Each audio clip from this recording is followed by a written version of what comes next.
आज हम पढ़ेंगे मुंशी प्रेमचंद द्वारा रचित खपन कहानी। झोंपड़े के द्वार पर बाप और बेटा दोनों एक बुझे हुए अलाव के सामने चुपचाप बैठे हुए हैं और अंदर बेटे की जवान बीबी बुधिया प्रसव वेदना में पछाड़ खा रही थी। रह रहकर उसके मुंह से ऐसी दिल दहलाने देने वाली आवाज़ निकलती थी कि दोनों कलेजा थाम लेते थे। जाड़ों की रात थी। प्रगति सन्नाटे में डूबी हुई। सारा गांव अंधकार में ले हो गया था। गीसू ने कहा, मालूम होता है बचेगी नहीं। सारा दिन दौड़ते हो गया। जा देख तो आ। माधव चिढ़कर बोला, मरना ही है तो जल्दी मर क्यों नहीं जाती? देखकर क्या करूं? तू बड़ा बेदर्द है बे। साल भर जिसके साथ सुख चैन से रहा उसी के साथ इतनी बेवफाई।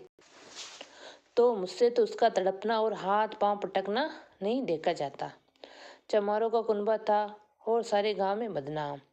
कीसू एक दिन काम करता तो 3 दिन आराम करता। माधव इतना कामचोर था कि आधे घंटे काम करता तो घंटे पर चिलम पीता। इसलिए उन्हें कहीं मजदूरी नहीं मिलती थी। घर में मुट्ठी भर भी अनाज मौजूद हो तो उनके लिए काम करने की कसम। जब 2-4 फाके हो जाते तो घीसू पेड़ पर चढ़कर लकड़ियां तोड़ लाता और माधव बाजार में बेच देता।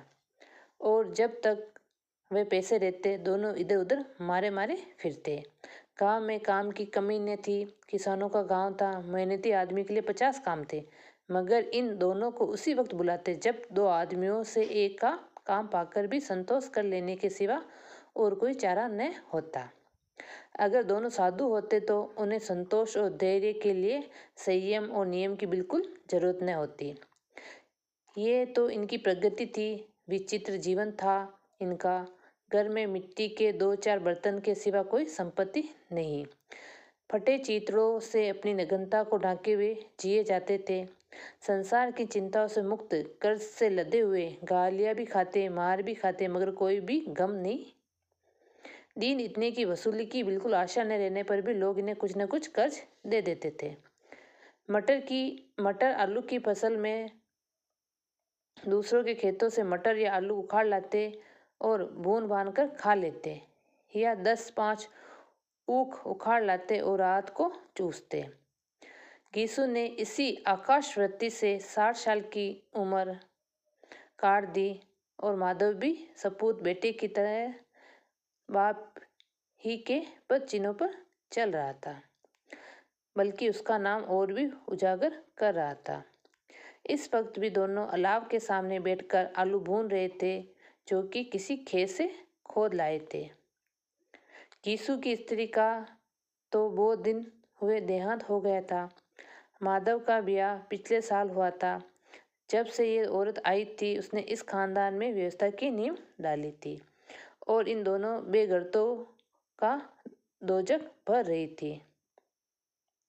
जब से वे आई ये दोनों और भी आराम तलब हो गए थे, बल्कि कुछ अकड़ने भी लगे थे। कोई कार्य करने को बुलाता तो निर्ब्याज भाव से दुगुनी मजदूरी मांगते थे। वही औरत आज प्रसव वेदना से मर रही थी और ये दोनों शायद इसी इंतजार में थे कि मर जाए तो आराम से सोए। गीसू ने आलू निकालकर छीलते हुए कहा, जाकर देख तो क्या दशा है उसकी। चुड़ैल का तो पिसाद होगा। और क्या, यहाँ तो ओझा भी 1 रुपया मांगता है। माधव को भय था कि वे कोठरी में गया तो गीसू आलू का बड़ा भाग साफ कर देगा। बोला, मुझे वहाँ जाते डर लगता है। डर किस बात का? मैं तो यहाँ हूँ ही। तो तुम ही जाकर देखो न। मेरी औरत जब मरी थी तो मैं 3 दिन तक उसके पास से हिला तक नहीं, और फिर मुझसे लजाएगी कि नहीं? जिसका कभी मुंह नहीं देखा आज उसका उगड़ा हुआ बदन देखूं। उसे तन की सुध भी तो न होगी। मुझे देख लेगी तो खुलकर हाथ पांव भी पटक सकेगी। मैं सोचता हूँ कोई बाल बच्चा हुआ तो क्या होगा। सोंठ गुड़ तेल कुछ भी तो नहीं है घर में। सब कुछ आ जाएगा। भगवान दे तो जो लोग अभी एक पैसा नहीं दे रहे, वे ही कल बुलाकर रुपए देंगे। मेरे 9 लड़के हुए, घर में कभी कुछ ना था, मगर भगवान ने किसी तरह बेड़ा पार ही लगाया। जिस समाज में रात दिन मेहनत करने वालों की हालत उनकी हालत से कुछ बहुत अच्छी न थी, और किसानों के मुकाबले में वे लोग जो किसानों की दुर्बलता से लाभ उठाते थे कहीं ज़्यादा संपन्न थे, वहाँ इस तरह की मनोवृत्ति का पैदा हो जाना कोई अचरज की बात नहीं थी। हम तो कहेंगे गीसू किसानों से कहीं ज़्यादा विचारवान था, और किसानों के विचार शून्य समूह में शामिल होने के बदले बैठकबाजों की कुत्सित मंडली में जा मिला था। हाँ, उसमें ये शक्ति नहीं थी कि बैठकबाजों के नियम या नीति का पालन करता, इसलिए जहाँ उसकी मंडली के और लोग गांव के सरगना और मुखिया बने हुए थे, उस पर सारा गांव उंगली उठाता था।